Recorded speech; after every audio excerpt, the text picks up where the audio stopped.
It is one of, if not my favorite horror movie of all time. So when I heard they were doing a show that goes back 27 years every single season, I was all in for it. And now, officially, the first episode is now out. How was it?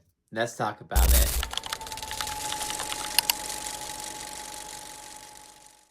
And for starters, like I just mentioned, the show goes back 27 years every single season. So, since the 2017 movie, it's now been 27 years, and this season is taking place in 1962. And just like the movie, the show was able to capture that vibe and completely transform Derry back to the 1960s. It was able to take you back 60 years ago to what Maine and Derry used to look like in the 1960s, while making the main stuff about Music Man, which came out in that time, and just different pop culture references, how people dressed, how schools look, how the city looked, all these different details, and just the graining on the film too, looks like something from the 60s.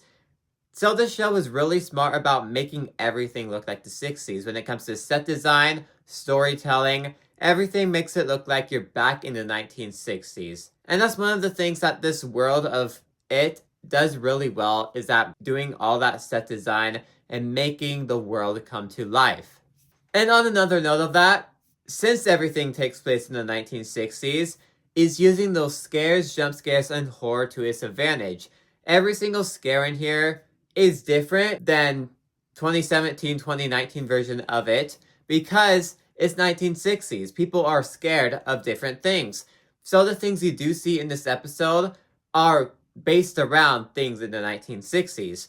I'm not spoiling anything, but certain scares in here are certain things that were around in the 1960s. A few things here and there are off, talk about that later, but there's a certain scene towards the end of this episode where, yeah, that's definitely a 1960s setting, that's definitely a 1960s thing going on, and I just love how this movie was able to capture that with its scares and set design. And of course, one of the main things that these It movies have are the cast of characters. The 2017 and 2019 film works so well because you care for these characters and they were absolutely hilarious. This episode, it started to build that bond between all these characters. It was starting to introduce the group of people, the group of characters that you have, and you started to see their bond and friendship together. You have the duos already laid out, you have all these different people already laid out. You just see them all starting to react, all of them starting to become friends. And that's what works so well about the 2017 film, is that kid dynamic, that grounded dynamic. And that's what this show is bringing back. That grounded dynamic that works so well about the first film. And part of that, a big part of that, was because of the characters. And when this episode ended, I just wanted more for how much I actually liked this episode.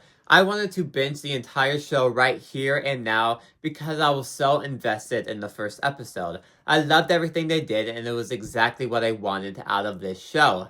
It was very much a great first episode where it introduced everything we needed to. We got a vibe of what the show's gonna be and got you hooked so you want to keep coming back for more. Exactly what the first episode is supposed to do, but although I liked it, it does still have problems. But real quick, if you want to help me reach my goal of 1K by the end of the year, consider subscribing. Let's continue.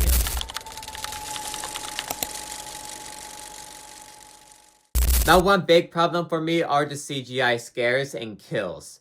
It Chapter 2 is heavily criticized for its scares not being as effective as the first film, mostly because it's all CGI now instead of just Bill Skarsgård as Pennywise.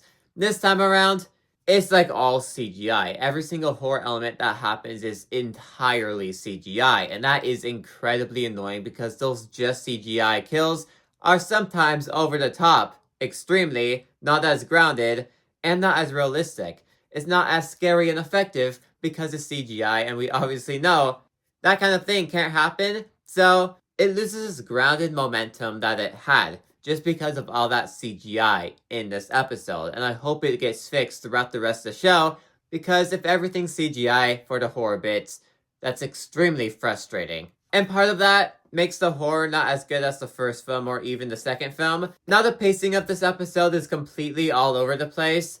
Part of that builds to the ending, which I didn't mention the ending in the I like section, but there's a reason why the pacing is all over the place in this episode, and the ending was by far my favorite part of this entire episode. Great way to end it.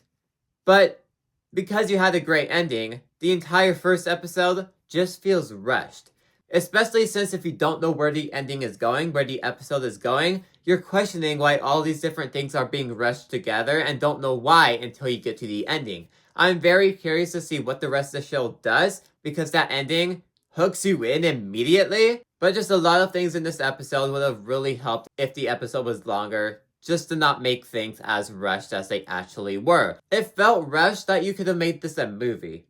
It just felt like you're watching the first half of a movie. That's how rushed things were in this episode, and for a show, that's not really the pacing that you want. But it does make sense by the end, it's just, you could have definitely fleshed it out a lot better. And, like always, it's only the first episode.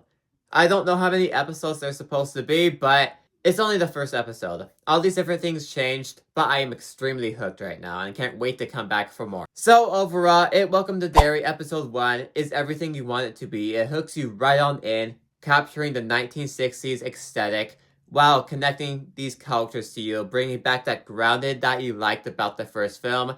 Sure, CGI is a mess, pacing's a mess, but all makes sense by the end for that ending that instantly hooks you in for the rest of the show. And I can't wait for episode 2 and the rest of the show. Part of me wants to binge it all now, but I'm fine with waiting.